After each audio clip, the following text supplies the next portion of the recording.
On the news tonight, President Buhari says Ajaokuta Steel Company will come back on stream. House of Representatives assure whistleblowers of confidentiality in the fight against crude oil theft. FIFA described late Brazil football legend Pelé as immortal. Nigeria Republic apprehends suspected smugglers of thousands of migrants to Europe. Good evening. Welcome to the Major Report. Babatunde Bolatito is my name. President Muhammadu Buhari says the $400 million spent to revive the moribund Ajaokuta Steel Company in Kogi State is well spent, adding that the benefit of the project to Nigeria far outweigh the investments. The president, who stated this in Okene, Kogi State during a town hall meeting, declared that the All Progressive Congress has delivered on the promises it made to Nigerians at all levels.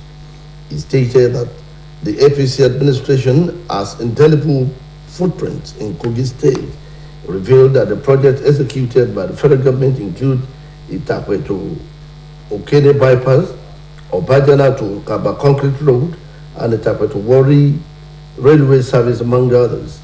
Buhari said his administration is working to reposition Kogi as an investment hub through the activation of solid minerals in the state, particularly the iron and steel sector. According to him, the federal government is in talks with reputable United States-based company, which he hopes will materialize and the company will come back on stream. The House of Representatives says it plans to partner with stakeholders to investigate the alleged loss of over $2.4 billion revenue due to illegal sales of crude oil. The chairman of the House Ad hoc Committee investigating the matter, Representative Mark Villa, said this at the National Assembly Complex Abuja during inaugural meeting of the committee. The lawmaker, who assured whistleblowers of utmost confidentiality, said the investigation was in line with President Muhammadu Buhari's anti-corruption drive. According to him, the committee had to be set up now 7 years after the incident because it brought to the fore in 2020 and the House needed background information for a thorough investigation and outcome. Bilal solicited the support of individuals and corporate organizations to enable the committee achieve its mandate. The committee also gave assurances that Port Harcourt and Warri refineries will start full operation by the first quarter of next year. Meanwhile, Osun State House of Assembly has directed the consultant handling Elisha Water Project, Engineer Tawa Kalitu Williams, to retract a statement over the bribery allegation leveled against it or face legal action. The State Assembly made the position known at plenary. Parliamentary reporter Oluwatosin Oladogun now brings details. Osun State House Assembly joining a plenary today as resolved to take decisive action against $500 million bribery allegations leveled against the Assembly. Recall a few hours ago, a consultant handling Elisha Water Project, Engineer Mrs. Tawa Kalitu Williams, was on television program where he alleged the members of Osun State House Assembly were demanding bribe from her, reacting to the development with virtually every member of the state parliament. Leading the lawmakers on the subject matter is the Chairman House Committee of Water and Energy Resources, Honorable Nasri Olateji, expressed dispute over what he tagged a calculated blackmail, noted that Mrs. Tawa Williams thought she has the capacity of inciting public against the state parliament by destroying the image and the age-long reputation of the assembly. In the same vein, members who spoke during the plenary, including Deputy Speaker Honorable Olufemi Obola, Honorables Babatunde Ibiroba, Babatunde Desmond Ojo, Adewale Adedoyin said the allegation was laced with what they called lies and attempt to disorganize the House of Assembly. Other members who also spoke on the matter were spontaneously bittered and bemoaned the antics of a character who has no stake in the state, let alone a family reside in Osun, where Honorables Israel Oyekunle, Adeyemi Adewumi, Adebayo Usamat, among others. Thereafter, a motion was moved by Majority Leader of the House, Honorable Maruf Olarewaju, that Engineer Tawa Kalitu Williams should retract Her statement, and it was seconded by Honorable Babatunde Ibiroba, should return her treatment within 24 hours, and it was seconded by Honorable Babatunde Ibiroba. In his reaction, the Speaker of the Assembly, Honorable Timothy Uweye, says never would Osun State House Assembly demand or ask for any cash or kind from anyone for any reason. The Speaker, who described Engineer Mrs. Tawakalitu Williams' allegation as scandalous and uncalled for, just he wonder why such character, who has no stake in Osun, will be given the contract of that magnitude. If this woman refuses to retract this statement, these ugly statements, putting the names of this institution to board, we are taking a suit against her. Oluwatosin Oladokun, Osbc News. A High Court of the Federal Capital Territory, Abuja, has restrained Economic and Financial Crimes Commission, Inspector General Police, and Department of State Services from inviting, arresting, or detaining the Central Bank Governor, Godwin Emefiele. The trial judge Azam gave the order following an ex parte motion filed by the incorporated trustees of the Forum for Accountability and Good Leadership against 5 defendants. Besides the already named defendants, the other 2 are Attorney General of the Federation first defendant and CBN fifth defendant. Justice Azam, upon hearing Emeka Ozwani SAN counsel for the applicant, by the second, third, and fourth defendants, whether by themselves, but their officers, agents, servants, privies, or through anybody whatsoever, from arresting or detaining the Apex Bank boss. The court ordered accelerated hearing and abridged the time within which the defendants are to file counter affidavit to the motion on notice and the originating summons. The court held the continuous arrestment of Emefiele over trump of allegation of terrorism, sundry offenses, is illegal and constitutes a breach of his fundamental rights as contained in the African Charter and the 1999 Constitution of Nigeria. The Inspector General of Police, Usman Alkali Baba, has assured Nigerians that justice will be served and transparent in the investigation into the killing of our lawyer, Mrs. Bolanle Rahim, on Christmas Day in Lagos. The police boss gave the assurance while receiving Lagos State Governor Mr. Babajide Sanwo-Olu at the force headquarters in Abuja over the case and another extrajudicial killing by police operatives in the state. The IGP said there will be no cover-ups in handling the case of the deceased lawyer, while revealing that Governor Sanwo-Olu was in his office to find out about the development in the investigation of the incident and what that happened in Lagos on the Christmas Day. The police boss, who expressed his condolences to the family of Bolanle Rahim and Nigeria at large, promised that police will continue to improve on how officers engage in the use of firearms.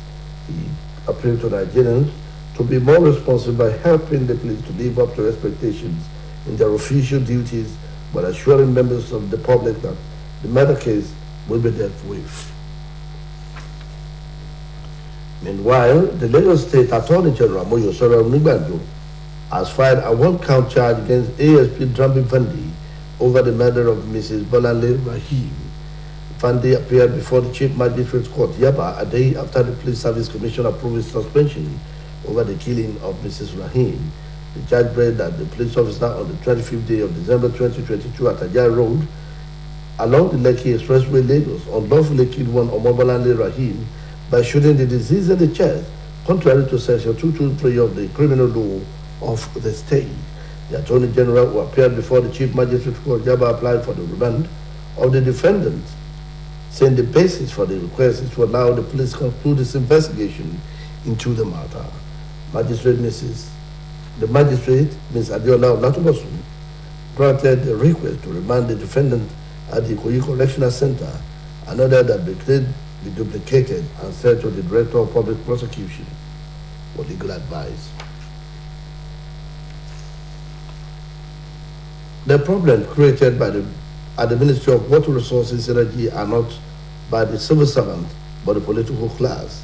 Deputy Governor Kola Adusi stated this at a continued briefing by government agencies, corporations, and parastatals Said Adeboje, who covered the briefing session with Osun State Water Corporation, Ministry of Water Resources, Rural Water and Environmental Sanitation, and Ministry of Water Resources and Energy. Let's have the report. Addressing the leadership of Osun Water Corporation, RUWESA, Ministry of Water Resources and Energy, Prince Kola Adewusi frowned at the lopsidedness in the operation of the government agencies, saying it is appalling that the coordinating director, who is the most senior officer, is not carried along in the activities of the water sector. Speaking on the Elisha Water Project, Prince Adewusi frowned at a situation whereby a consultant usurped the legitimate powers of heads of government agencies, describing the gesture as unfortunate and an aberration. He called for synergy between the ministry and Water Corporation for effective performance. Earlier, the coordinating director, Ministry of Water Resources and Energy, Engineer Isaac Babalola, explained that his involvement in the core activities of the ministry is low, as the commissioner and other political heads only advise him on budget-related issues. In their separate briefings, the acting general manager of Osun State Water Corporation, Engineer Dupe Olajokotola, and the general manager RUWESA, Mr. Ademola Olariwaju, highlighted the various challenges bedeviling their agencies. They appealed to the state government to assist adequately, just as they pledged improved internally generated revenue for the state government. President Muhammadu Buhari has approved the renewal of the appointment of Professor Mojisola Adeyeye as the Director General of the National Agency for Food and Drug Administration and Control, NAFDAC. The agency disclosed this in a statement made available to newsmen in Abuja. According to the statement, Adeyeye was reappointed as DG of NAFDAC with effect from 1st of this month. NAFDAC board was appointed in 2017 ended a renewable first term of office on November 2 this year. It will be recalled that following the expiration of the first tenure of Adeyeye as DG, the Director of Drug Registration and Regulatory Affairs Directorate of NAFDAC, Dr. Monica the Imojeze, took over as acting DG of the agency on November 12th this year.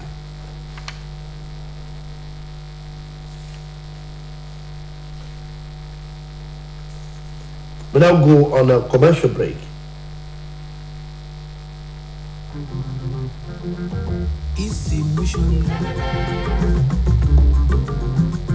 Blow on motion.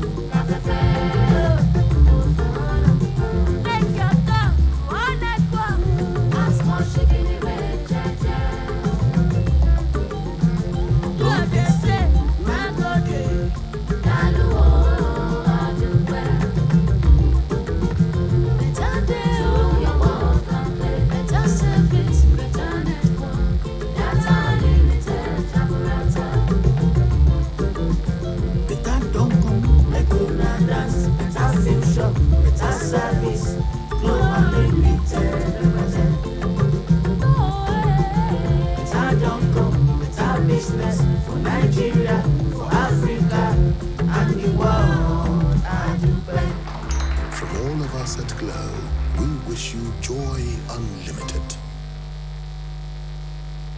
And you're welcome back. The Secretary to the State Government, Honorable Teslimie Badagi, has called on the energies of Osun State who are interested in joining the Nigerian Air Force through its Direct Source Service Commission to apply now that the online application portal is open. Honorable Badagi made this known through a statement made available to newsmen in Osogbo. He urged all interested Osun indigents to obtain their free of charge online application and other eligibility details about the enlistment exercise on www.navrecruitmentairforce.mil.ng. The Secretary to the State Government equally implored all interested applicants to be proactive and steadfast about the registration, noting that the portal will be closed on Monday, the 30th of January, 2023. Death is not the end of anyone who died in Christ, as Jesus has conquered and won victory for all through his resurrection. Pastor Joseph Ola of the Seventh-day Adventist Church made this known at the burial ceremony of Pastor Joshua Afolayan Pokuola, who died at the age of 97 in Okinawa. OSBC reporter Oluchi Amuda now brings details. It was a celebration of life as families, friends, and well-wishers converged on the Seventh-day Adventist Church, Okela, to pay their last respect to their father, grandfather, and great-grandfather, Pa Joseph Afolayan Kukola, who joined the saints triumphant at the age of 97.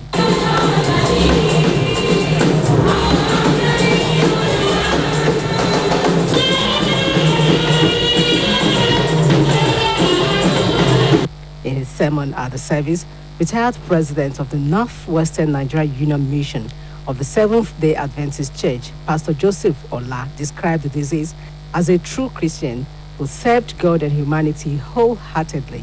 He noted that anyone who dies in Christ does not die in vain, since Christ has conquered death. You have a relationship with Jesus, death means nothing, because very soon Jesus will come and then he will come and raise the dead in him up, and then they go and reign with him eternally.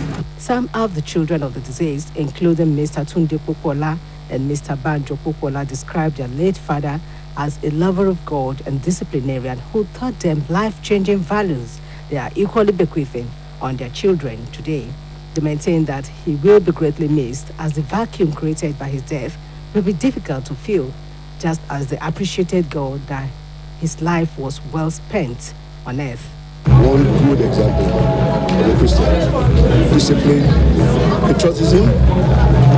He believes in educating the people.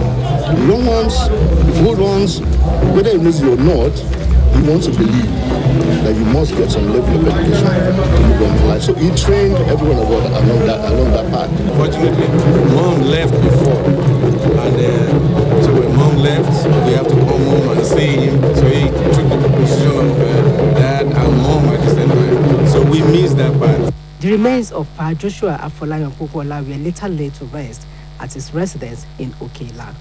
Families, friends, and well-wishers were thereafter treated to a reception where the children and invited guests dug it out on the dance floor in celebration of the life of Pa Joshua Afolayan Popola, who died at the age of 97.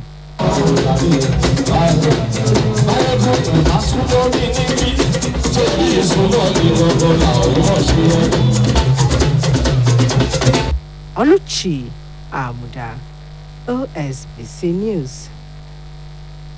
Welcome to our sports segment.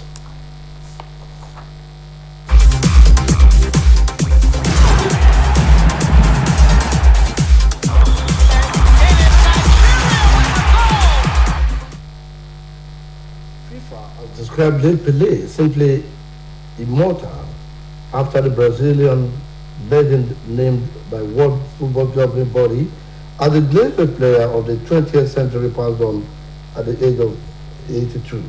FIFA noted that he was the youngest ever world champion, not to mention the youngest scorer, youngest hat-trick scorer, youngest finalist, and the youngest player to score in the final match in the World Cup history. Omotayo Adebodun now completes the story. Brazilian football legend Pelé, arguably the greatest player ever, has died at the age of 82. He is credited with scoring a world record of 1,281 goals in 1,363 appearances during his 21-year career, including 77 goals in 92 matches for his country. The only player to win the World Cup 3 times, lifting the trophy in 1958, 1962, and 1970. Pelé was named the FIFA Player of the Century in 2000. Pelé had been suffering with kidney and prostate problem in recent years. He had surgery to remove a tumor from his colon in September 2021 at the Albert Einstein Hospital in Sao Paulo after the tumor was detected in routine test. He was readmitted to the hospital in late November 2022. On Monday morning, his body will be moved from the hospital to the club's Estadio Urbano Calderia, where the coffin will be placed in the center of the pitch for the public to pay their respects. On Tuesday, there will be a procession through the streets of Santos in Sao Paulo to a private family burial. Edson Arantes do Nascimento, better known as Pele, became a global star aged 17. He helped Brazil win the 1956 World Cup in Sweden, forcing his way into the starting lineup by the knockout stages. He scored the only goal in the 1-0 victory over Wales in the quarter-finals, a hat-trick against France in the semi-finals, and 2 in the 5-2 triumph over host in the finals. In the meantime, Chelsea have opened talks with Benfica over a potential deal for Argentina World Cup winner Enzo Fernandez. Fernandez, who was voted the best young player of the tournament in Qatar, has emerged as Chelsea's top target as they attempt to bolster their midfield in January. It is understood the Blues are now in direct negotiation with Benfica over a fee for the 21-year-old who moved to Portugal from River Plate in June for an initial 10 million euros. Fernandez's contract expires in 2027 and has a release clause of 120 million euros, with Benfica thought to only be willing to sell for the full amount. However, Chelsea are hopeful of negotiating by offering a significant fee upfront to secure his services. Omotayo Adibodun, Osbc News. Nigeria has arrested a Libyan suspected of smuggling thousands of migrants through the Sahel country towards Europe after a joint probe with the French and Spanish authorities. Details of this and other stories are packaged by Abdul Jalil Adebisi of Our Foreign Stories.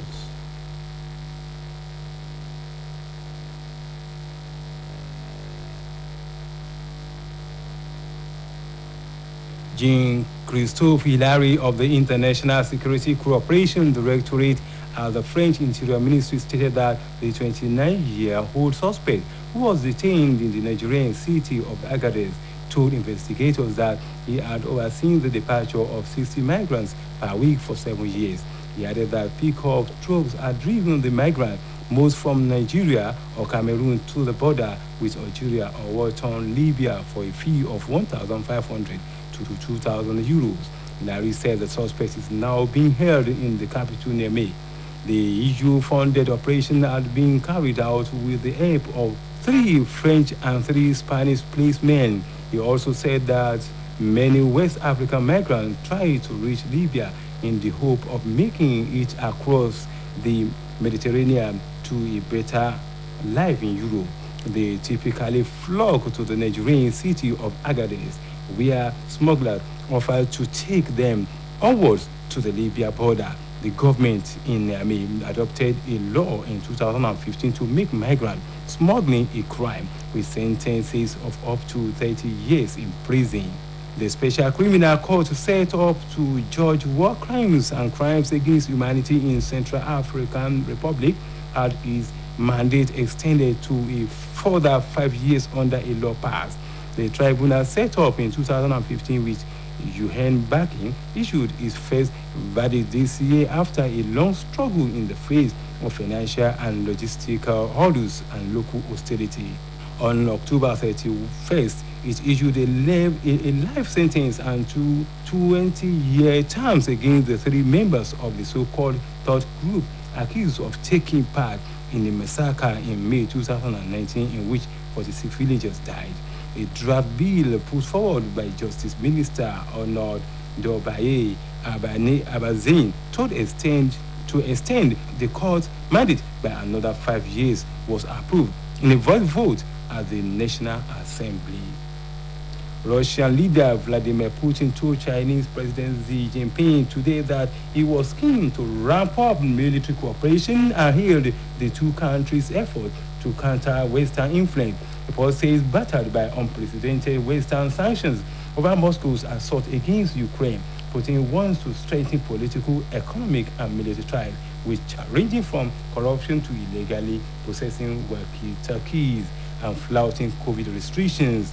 She was jailed for 7 years on 5 counts of corruption related to the hiring, maintaining, and purchase of a helicopter for a government minister, a case in which she allegedly caused a loss to the state. Abdul Jalil Adebisi, OSBC News. That following report concludes tonight's edition of the Major Report on OSBC TV. It was edited by Adebare Ejibakinde.